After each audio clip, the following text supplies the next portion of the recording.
महाभारत के विराट घटनाक्रम में द्रौपदी और कर्ण का संबंध केवल शत्रुता या अपमान तक सीमित नहीं था।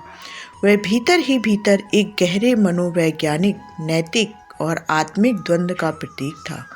युद्ध से ठीक पहले द्रौपदी का कर्ण से मिलने का कारण कोई साधारण जिज्ञासा नहीं थी, बल्कि वह वर्षों से जमे हुए प्रश्नों, अपमान की अग्नि, अधूरी संभावनाओं और आत्मा की बेचैनी का विस्फोट था। ध्रुव सभा में चीरहरण के बाद द्रौपदी का जीवन केवल एक रानी का जीवन नहीं रह गया था, वह अन्याय के विरुद्ध खड़ी हर स्त्री की आवाज़ बन चुकी थी।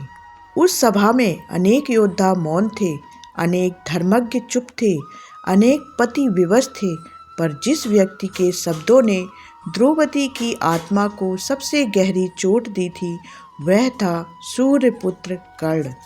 यही कारण था कि युद्ध से पहले द्रौपदी अपने भीतर उठते तूफान को शांत करने के लिए उसी व्यक्ति के सामने खड़े होना चाहती थी जिसने उन्हें सबसे अधिक तोड़ा था। द्रौपदी जानती थी कि युद्ध केवल अस्त्र शस्त्र से नहीं लड़ा जाता, युद्ध मन, स्मृति और अपराध बोध के स्तर पर भी लड़ा जाता है। कर्ण उस युद्ध का सबसे बड़ा नैतिक द्वंद्व था। वह अधर्म के पक्ष में खड़ा था, लेकिन अधर्मी नहीं था। वह दुर्योधन का मित्र था, लेकिन उसके अंतर्मन में धर्म अब भी जीवित था। द्रौपदी जब कृष्ण से कहती हैं कि उन्हें कर्ण से अकेले में मिलना है, तब यह इच्छा किसी आकर्षण या दुर्बलता से नहीं, बल्कि उत्तर पाने की तड़प से जन्म लेती है। वह जानना चाहती थी कि क्या अपमान केवल उनका भाग्य था या किसी के आहत अभिमान की प्रतिक्रिया। वह यह भी जानना चाहती थी कि यदि परिस्थितियां अलग होती तो क्या इतिहास भी अलग होता। कर्ण से मिलने का एक कारण यह भी था कि द्रौपदी भीतर ही भीतर स्वयं को भी कटघरे में खड़ा कर चुकी थी।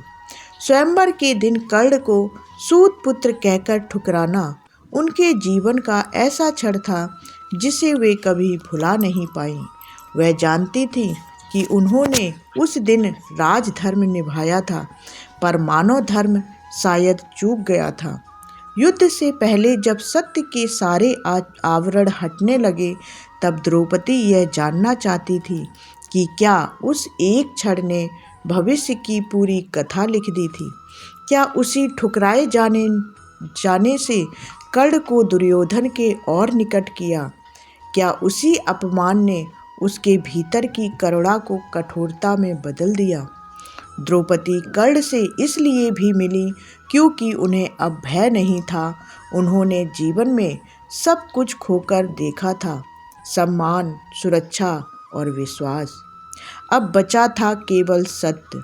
वह जानती थी कि युद्ध के बाद उत्तर मिले या ना मिले, युद्ध से पहले यदि उन्होंने प्रश्न ना पूछे तो वह स्वयं को कभी क्षमा नहीं कर पाएंगी।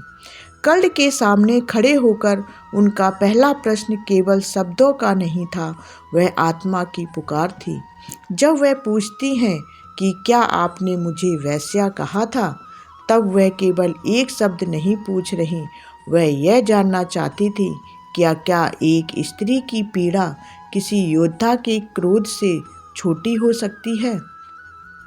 कर्ण का सिर झुकना, उसका स्वीकार करना, यह दर्शाता है कि द्रौपदी की यह भेंट केवल उनके लिए नहीं थी, वह कर्ण के लिए भी एक प्रायश्चित का द्वार थी।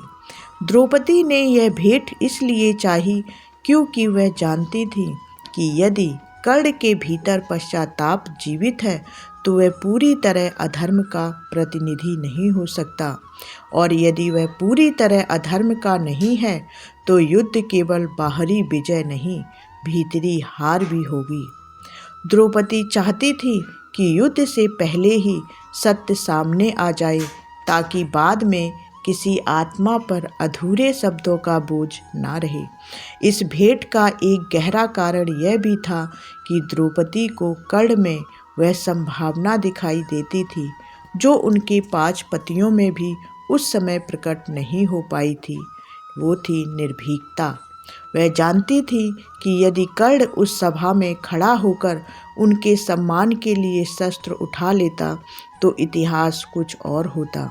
यही यदि उन्हें कर्ण तक ले गया। वह यह जानना चाहती थी कि क्या कर्ण आज भी वही है या समय ने उसे भी बदल दिया है। जब कर्ण कहता है कि वह हर रात अपने अपराध को याद करता है, तब द्रौपदी समझ जाती हैं कि यह युद्ध केवल शरीरों का नहीं, आत्माओं का भी अंत करेगा। द्रौपदी कर्ण से इसलिए भी मिली क्योंकि उन्हें अब किसी से कुछ छीनना नहीं था, बल्कि कुछ छोड़ना था, क्रोध, प्रतिशोध और घृणा। वह जानती थी कि यदि वह युद्ध में केवल बदले की भावना लेकर जाएंगे तो विजय भी उन्हें शांति नहीं दे पाएगी। कर्ण के सामने खड़े होकर वह अपने भीतर के उस अहंकार अंधकार को देखना चाहती थी जिसे उन्होंने वर्षों तक दबा कर रखा था। और जब वह स्वीकार करती कि यदि समय ने अवसर दिया होता तो शायद वह कर्ण को स्वीकार कर सकती थी, तब यह स्वीकार उक्ति केवल प्रेम की नहीं, संभावनाओं की मृत्यु की थी। यह भेंट इसलिए भी आवश्यक थी क्योंकि द्रौपदी अब केवल द्रुपद की पुत्री या पांडवों की पत्नी नहीं थी, वह युग की प्रतिनिधि बन चुकी थी। वह जानती थी कि यदि वह कर्ण को क्षमा कर पाती हैं तो वह उन सभी स्त्रियों के लिए एक मार्ग खोलेंगी जो आज भी अपमान के बाद मौन में जी रही हैं। कर्ण का यह कहना कि अब बहुत देर हो चुकी है, यह दर्शाता है कि कुछ सत्य समय से पहले स्वीकार ना किए जाएं तो वे केवल पश्चाताप बनकर रह जाते हैं। युद्ध से पहले की यह भेंट इसलिए भी महत्वपूर्ण है क्योंकि यह बताती है कि महाभारत केवल कृष्ण और अर्जुन का संवाद नहीं, द्रौपदी और कर्ण का मौन संवाद भी है। यह भेंट यह सिखाती है कि सबसे बड़ा संघर्ष तलवारों से नहीं, शब्दों से होता है।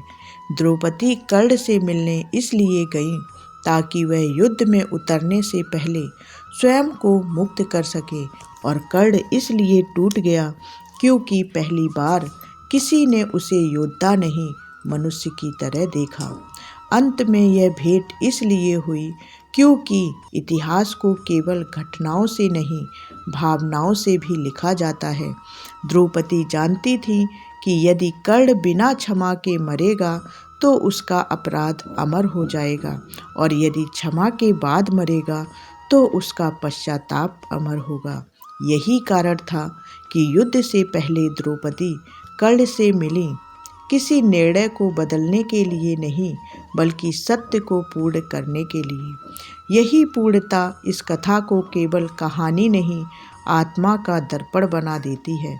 अगर यह कथा आपके मन को छू गई हो तो इसे केवल कहानी समझकर ना छोड़ें, इसे अपने भीतर महसूस कीजिए। वीडियो पसंद आया हो तो लाइक ज़रूर करें, अपने विचार कमेंट में लिखें और ऐसे ही अर्थपूर्ण कथाओं के लिए चैनल को सब्सक्राइब करना ना भूलें। जय श्री कृष्ण।